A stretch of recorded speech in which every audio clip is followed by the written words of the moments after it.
Ավելի գլոբալ հարցերի մասին էլ անդրադարձած ձեր խոսքի սկզբում հյուսիս-հարավի արևելք-արևմուտքի համադրման մասին խոսեցիք։ Հիմա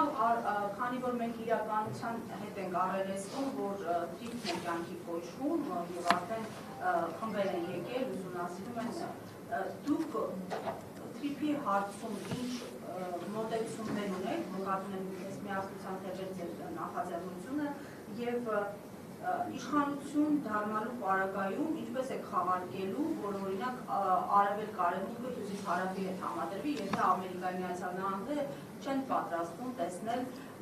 այլ, այսինքն Ռուսաստանի կամ Իրանի դեմքով այլ ձևաչափել։ Նաև մեկ հարցադրում դուք խոսել էիք մինչև այս ձեր ուղեցույցներին անդրադառնալը ձեր Facebook-յան էջում հենասյուների մասին գրառումներ էիք անում, հիմնական անդրադարձները նաև այնտեղ էիք տեսել։ Ամեն դեպքում ամեն անգամ երբ որ կարդում էի, ինձ մոտ հարցեր առաջանում, սրանք կարճաժամկետում իրականանալի ծրագրեր չեն թերևս, բայց ունենք կարճաժամկետ հեռանկարում փոփոխությունների ինչ-որ ցանկ, ոչ իրականություն։ Իհարկե։ Ձեր շնորհակալություն, TRIP-ի հետ կապված։ Տեսեք, TRIP-ի հետ կապված մենք տնտեսական մասով գնահատել ենք, որ իր տնտեսական ազդեցությունը մեր երկրի վրա էական չի լինելու։ Եվ որոշակի հաշվարկներ ենք կատարել,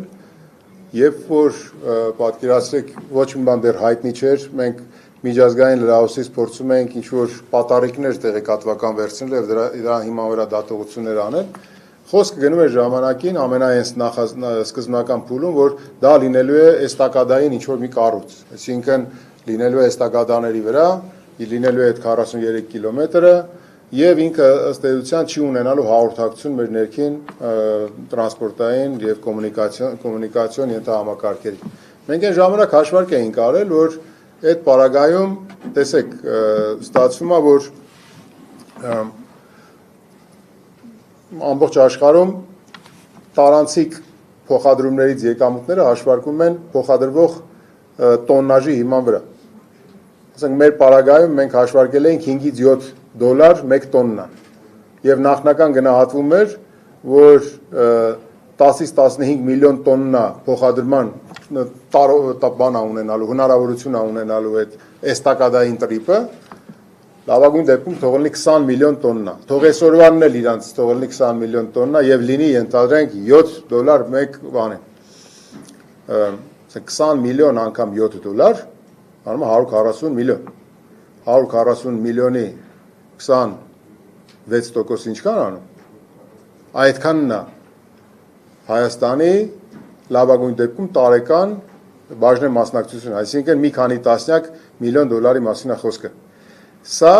ուղղակի որպես տնտեսական, մենք կարճն ենք, շատ ենք խոշորացված թվերով հաշվարկ արեցինք։ Մենք ասում ենք, որ TRIP-ը ինքը տնտեսական առումով Հայաստանին շատ մեծ հնարավորություններ չի տալու, բայց դիվանագիտական ու քաղաքական նշանակությունը շատ կարևոր է։ Այդտեղ է որ TRIP-ը կարող է դառնալ այնպիսի մի հանգույց, որտեղ որ դու թե տարածաշրջանի ասելով Իրանի,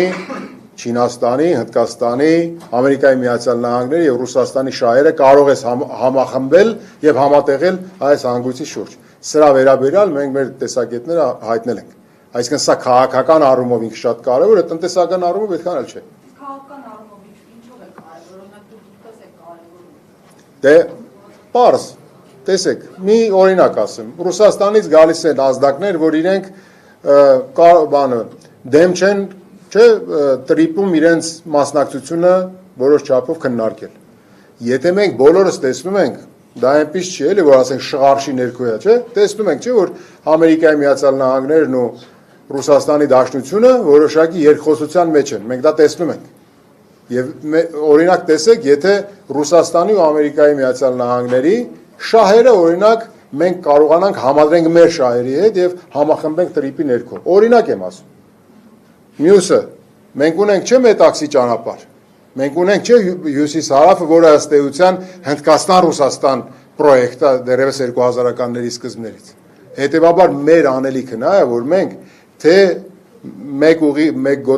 մեկ ուղի չինական պրոյեկտը, որը Իրանով է անցնելու, եւ հյուսիս-հարավը, որը Իրանով է անցնելու, չէ, ամենատրամաբանական ճանապարհը գալիս է հանգույցը գալիս է այնտեղ, որտեղ որ քննարկվում է այսօրվա տրիպը։ Ու լավագույն բանակցությունները կլինեն, որ մենք համադրենք այդ բոլորի շահերը այս հանգույցում։ Սա է մեր կարծիքով այն ջանքը, որ մենք պետք է իրականացնենք։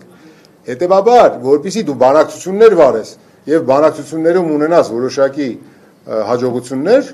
դու պետք է փոխես ուղղակի բանակցողին։ Մեր խնդիրը հենց սա է, բոլորով իրար հետ պետք է գրանք փոխենք բանակցողին, որ բանակցողը ունենա այդ հնարավորությունները կարողանա կիրառել։ Բայց եկեք էլի խնդրեմ, որ մենք մնանք մենակ տնտեսական բանի շրջանակներում։ Իսկ կարճաժամկետ ինչ դրա։ Կարճաժամկետ։ Տեսեք, ցանկացած քաղաքական ուժ, եթե գալիս է ու խոսում է լոզունգային եւ միմիայն կարճաժամկետ նպատակներով, ես խորհուրդ կտամ այդ քաղաքական ուժին վերապահումով վերաբերել։ Այստեղ ինչ որ մենք ներկայացրեցինք, հերահար նպատակներ ունեն։ Նույնիսկ կան իրագործվող ծրագրեր, որոնք տասնամյակ կարող է տևի։ Բայց մենք հստակ ասելու ենք սրա մեջ որն է կարճաժամկետ, որն է միջնաժամկետ, որն է երկարաժամկետ։ Օրինակ, երբ որ ասում ենք արդյունաբերական երկիր, մենք հասկանում ենք, չէ՞, որ արդյունաբերական գոտիները կառուցելու համար պետք է որոշակի ժամանակաշրջան, տարիներ են պետք դրա համար։ Բայց մենք ունենք ներուժ արտահանելի ծառայությունների ներուժը, որը կարելի է անմիջապես անել։ Չէ՞ որ մենք կիբերանվտանգության, ՏՏ ոլորտ եւ բանկային ոլորտում մատուցվող ծառայություններ, որոնք արտահանում են, մենք ստեղ ունենք շատ մեծ պոտենցիալ, որ սա մեր արդյունաբերականացման կտորի կարճաժամկետ մասն է։ Այսինքն կան ծառայությունների ոլորտ, որը կարելի է շատ արագ զարգացնել եւ իհարկե պետք է մեր արդյունաբերական գոտիները զարգացնենք։ Պետք կլինի դրա համար տասնամյակ, ուրեմն մեկ տասնամյակ պետք է գնանք, բայց դրա համար պետք է այսօր ասենք մեր ժողովրդին։